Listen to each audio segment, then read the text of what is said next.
Every day is filled with choices. You're here because you're choosing to start with a win. Get ready to be inspired, learn something new, and connect with the Win Nation.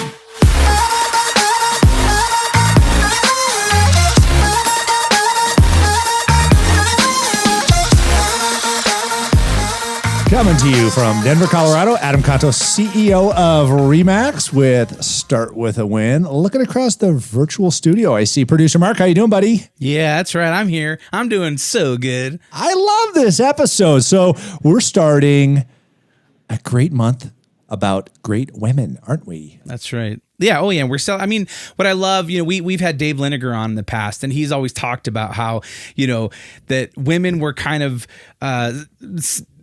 kind of put to the side when it came to the real estate industry back in the 70s. It was kind of like, the man's world or whatever. And he was like, nah, like we're going to build this company with really great, successful women.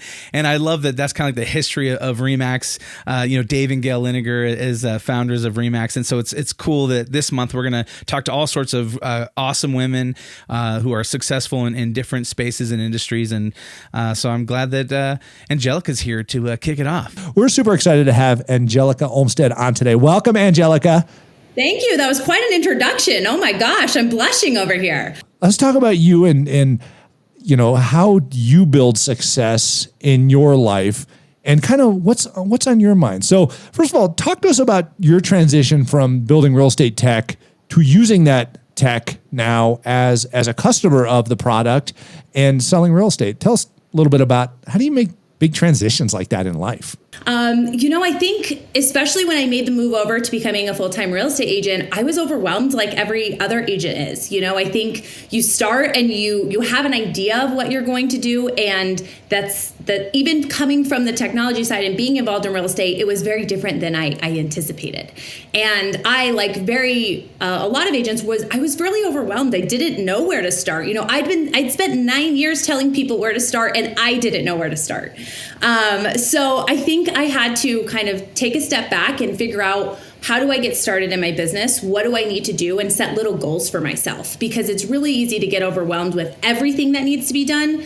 So I just tried to focus on the first few things, accomplish those, and then set a couple more goals for myself. So baby steps. I started just like everyone else did. Coming from the technology side and working with agents and amazing broker owners and just awesome people in the industry, I knew how important the relationship was to being an agent. I knew that from the beginning. I've always preached that is the most important part of an agent's job is having relationships.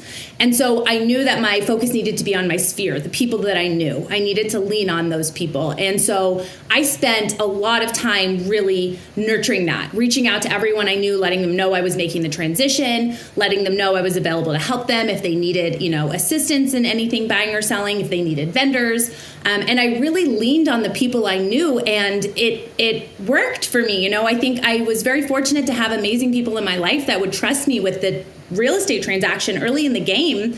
And I proved myself. And from there, I got referrals. And from there, my sphere saw that I was being successful. So building my CRM database was something I spent 3 full weeks, 8 hours a day on.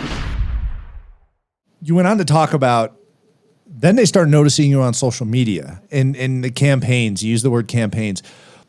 Give me this ebb and flow, and what do campaigns look like where those aren't salesy either, or do they get salesy? I think part of the job is you have to mix in the salesy. You do, but it shouldn't all be salesy. You need to keep the fun in there. You need to keep the personalization in there.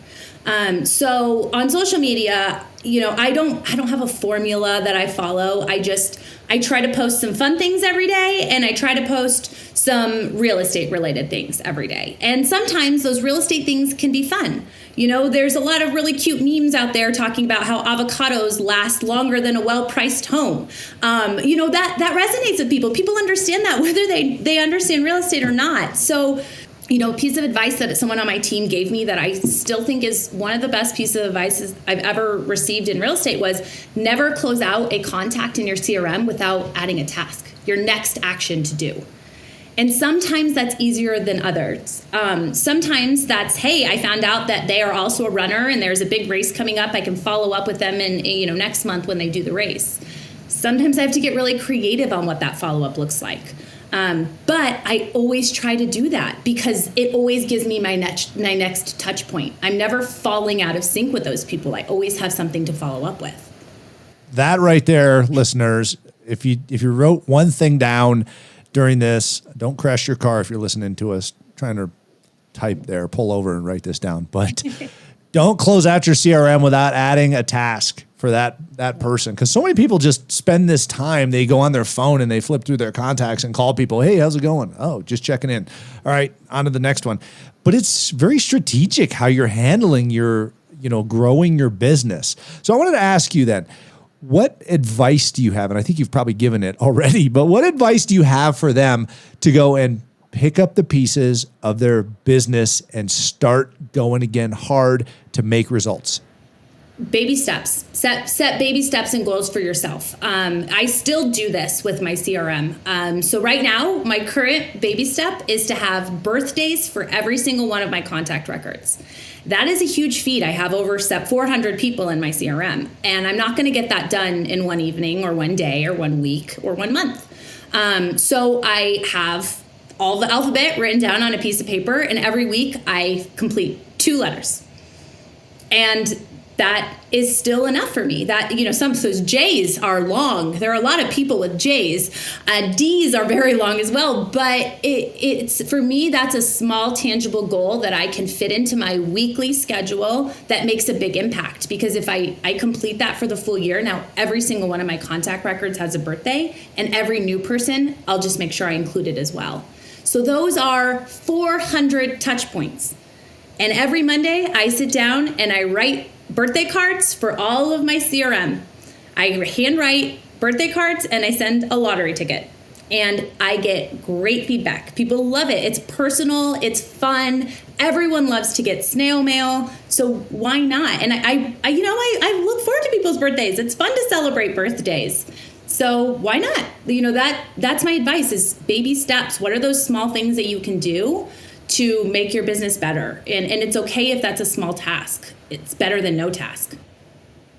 Awesome. And Angelica, I have a question I ask everybody who comes on Start With a Win, and we get some amazing answers. And you've got a lot going on in your life. You're like this Peloton warrior, and your life with Tyler and animals and all sorts of fun stuff. You guys are like big time adventurers. How do you, Angelica Olmsted, start your day with a win? Well, it's funny you brought up the Peloton because that is a big part of it. I have to move my body. I have to do something. And some days that is easier than others. But I always, at least 15 minutes of movement. That can be yoga, that can be Pilates, that can be bar, that can be a walk around the block. But I just have to move. And I think that for me is how I calm my mind. It's crazy in here. So, having the ability to just stop and spend 15 minutes on myself, sweat it out, really just resets my day. And sometimes that's how I end my day too, because there is too much going on and it's just chaotic. And so I need that downtime. And I try, I'm not as good as this as I want to, but I don't beat myself up if I can't get it in, right? Because we all really want to work out every day, but sometimes life happens and you can't. I just really try to not beat myself up and do something that night or that evening or another time. So just move my body because then my brain's ready to rock and roll too. Great answer. Move my body because my brain's ready to rock and roll also. That's awesome. Angelica Olmsted, thank you so much for being on Start With a Win. We appreciate all you do. Thanks for being such an amazing woman leader in our industry and at RE/MAX. And thank you for starting with a win. Thank you for having me. Such an honor. That's right. And thank you for listening to Start With a Win. If you're listening to this right now, we appreciate you being here. If you'd like to ask Adam a question or tell us your Start With a Win story, give us a call and leave us a message at 888-581-4430. Don't forget to go on to iTunes and subscribe, write a review and rate the show. And for more great content, head over to startwithawin.com. Follow Adam on YouTube, Instagram, Facebook, and Twitter. And remember, start with a win.